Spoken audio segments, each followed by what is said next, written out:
Bonjour à tous, cette vidéo s'adresse à ceux qui envisagent l'achat d'une forge à gaz. Cette vidéo comporte deux parties. La première vous présente le choix, la réception et la mise en service de cette forge à gaz. La seconde présente son utilisation en réalisant toutes les étapes d'un couteau. J'ai choisi une lame Sanmai, c'est un peu un damas 3 couches pour être cohérent avec ma playlist. C'est parti!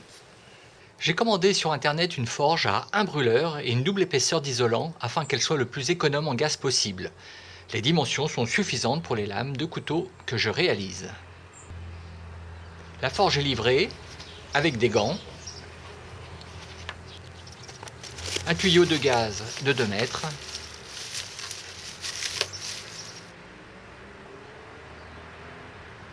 une pince de forge, un sachet de liant réfractaire et un pinceau. Le mode d'emploi n'est pas en français. Heureusement, Google peut traduire.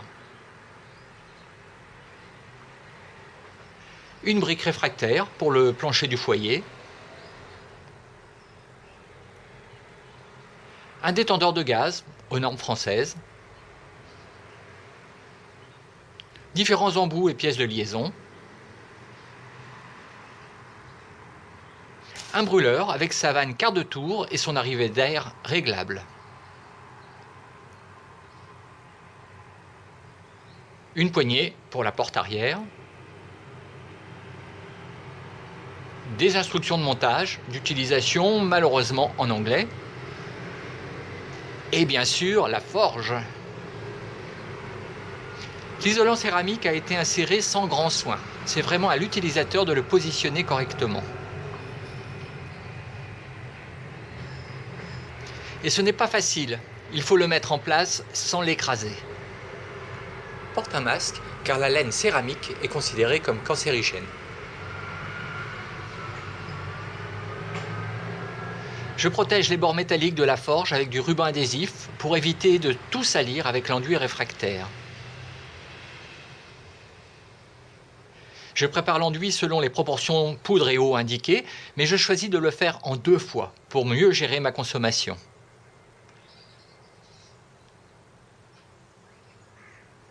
J'applique le mélange très liquide sans appuyer pour ne pas tasser la laine céramique. J'ai pu laisser sécher 1 semaine avant d'utiliser la forge pour la première fois. Le 1 jour indiqué sur le mode d'emploi me paraît bien insuffisant car le revêtement semblait encore bien mou. Le montage du tuyau d'arrivée de gaz ne pose aucun problème.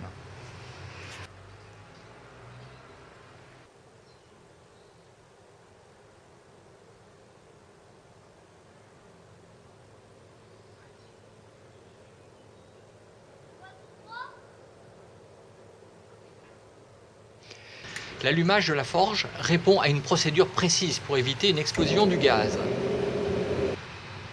Premièrement, l'ouverture de la bouteille de gaz, puis le réglage du détendeur à la pression donnée sur le mode d'emploi, l'allumage du briquet, ouverture du robinet quart de tour, et enfin le réglage du débit d'air.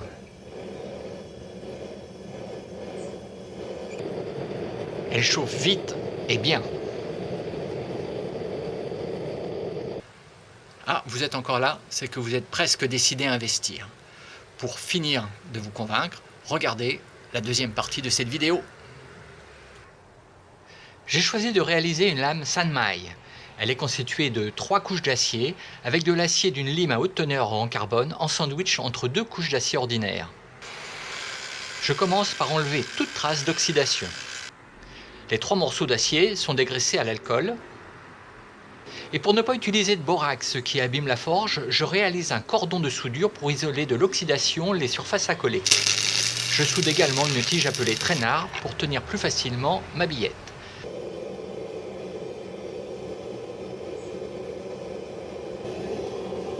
Je bouche en partie l'ouverture pour gagner en température. Je considère que la température maxi est atteinte lorsque la couleur de la brique réfractaire sous ma pièce à forger est la même couleur que la partie directement exposée à la flamme. Je colle les couches d'acier en les martelant sitôt sorties de la forge et je réalise l'opération plusieurs fois par sécurité. La première étape est de forger une grossière ébauche.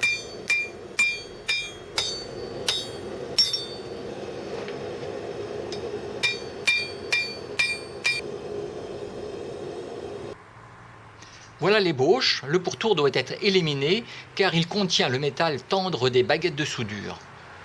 Après un détourage à la meule, on y voit bien plus clair. Pour créer un motif le long du tranchant, je vais creuser des stries sur une profondeur d'un tiers de l'épaisseur. Les bords des stries ne doivent pas avoir d'arête trop vive et les stries doivent être décalées entre les deux faces de l'ébauche. C'est parti pour une deuxième chauffe. Le but est d'aplanir les stries et de donner la forme définitive. Accélérons un peu.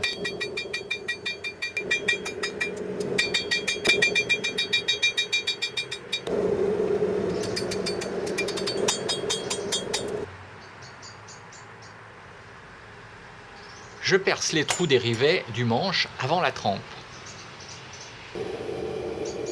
Nouvelle et dernière chauffe pour la normalisation et la trempe. La normalisation a pour but d'affiner le grain de l'acier. Vous pourrez regarder la vidéo sur ce sujet dans ma playlist.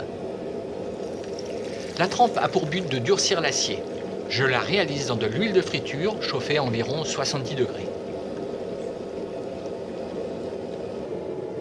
On dispose de quelques minutes après la trempe pour redresser une lame un peu tordue. Vient ensuite le ponçage. C'est assez fastidieux quand on ne possède pas de backstand.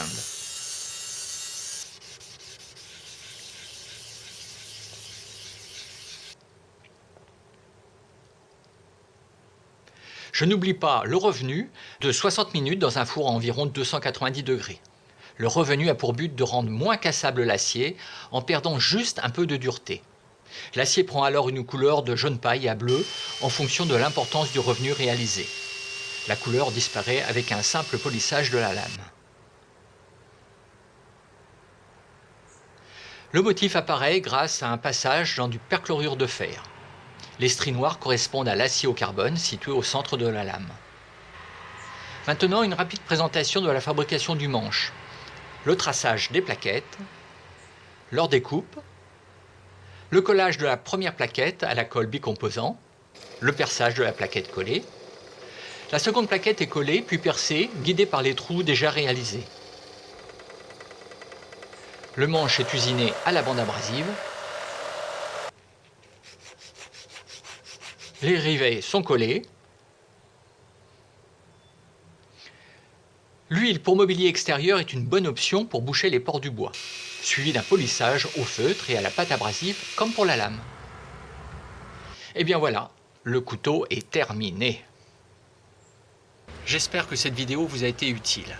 À titre personnel, je n'ai pas été déçu par l'achat de cette forge à gaz.